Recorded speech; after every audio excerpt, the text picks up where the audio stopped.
L'histoire de Dionysos, le dieu grec du vin, de la fête, de la folie rituelle et du théâtre, est un récit fascinant de naissance miraculeuse, de transformation et de diffusion de la joie et de l'extase, mais aussi de la fureur dévastatrice.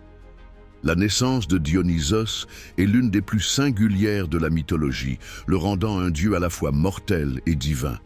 Sa mère était Sémélé, une princesse mortelle de Thèbes, et son père était Zeus. Héra, l'épouse jalouse de Zeus, découvrit leur liaison et, déguisée en vieille femme, se lia d'amitié avec Sémélé. Elle la persuada de demander à Zeus de lui apparaître dans toute sa gloire divine afin de prouver qu'il était bien un dieu.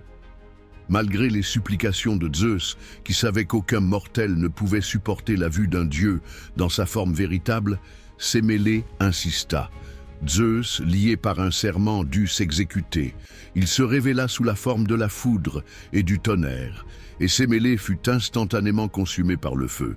Zeus parvint cependant à sauver l'enfant qu'elle portait, un fœtus encore immature. Il le prit et, dans un acte extraordinaire, le cousit dans sa propre cuisse pour qu'il termine sa gestation.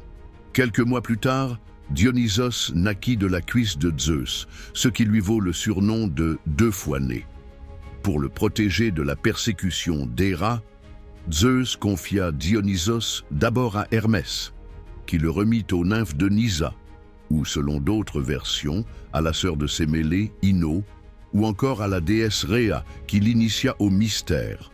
Dionysos est le dieu du vin et de ses vertus enivrantes, mais aussi de l'ivresse sacrée, de la folie inspirée, de la fertilité et du théâtre.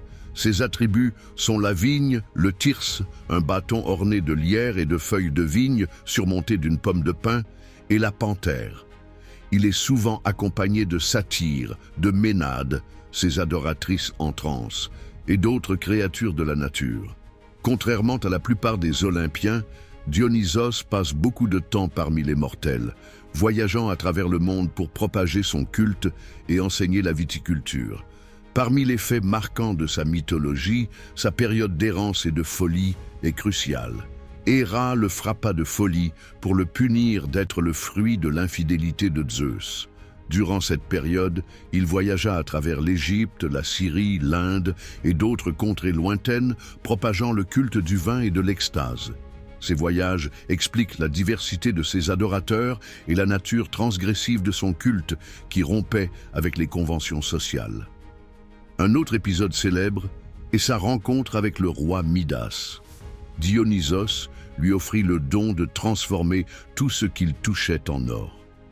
Midas fut d'abord ravi, mais il réalisa vite que ce don était une malédiction lorsqu'il ne put ni manger ni boire. Il supplia Dionysos de lui retirer ce pouvoir, ce que le dieu accepta en lui ordonnant de se laver dans le fleuve Pactole. Dionysos est également la figure centrale du théâtre grec. Les grandes Dionysies, des festivals en son honneur, étaient l'occasion de représenter des tragédies et des comédies, car il était considéré comme le dieu inspirateur des acteurs et des dramaturges. Sa capacité à transformer et à transcender les limites de la raison est au cœur de son culte. Comme les autres dieux de l'Olympe, Dionysos est immortel. Il ne connaît pas la mort au sens humain du terme.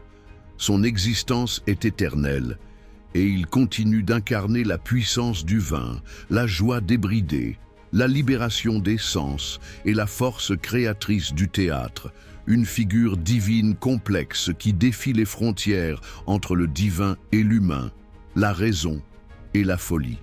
Souhaitez-vous en savoir plus sur un autre dieu ou déesse grecque ?